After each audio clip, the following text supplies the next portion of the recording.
నేను ఒకటి తెచ్చాను, ఏదో ఒక వస్తువు తెచ్చాను అనుకోండి. I bought it for my sister అని అన్నా. I bought it for my sister. మీకు ఆ వర్డ్ అర్థం కాల, లాస్ట్లో చెప్పింది సిస్టర్, ఎవరి కోసం కొన్నాను అన్నది అర్థం కాలేదు మీకు.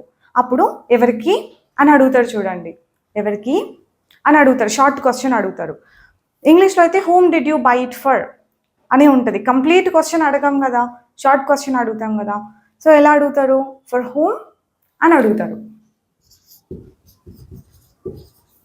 ఫర్ హూమ్ అంటే ఎవరికి, ఇంతే చాలు, short question. I'm gonna talk about that person అని చెప్పాను. So you did not understand, లేదంటే మీకు ఆ పర్సన్ ఎవరు అని తెలియాలి. నేను అతని గురించి మాట్లాడబోతున్నాను అని నేనంటే ఎవరి గురించి అని మీకు తెలియాలి. అబౌట్ హూమ్ అంటారు. ఏమని? About whom.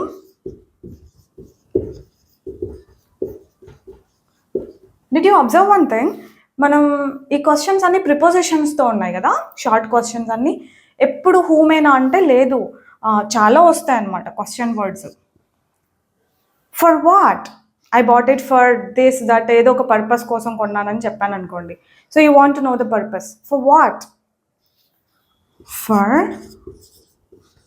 వాట్ అంటే దేనికోసం అన్నట్టు అనమాట. దీన్నే వాట్ ఫర్ అని కూడా అంటారు.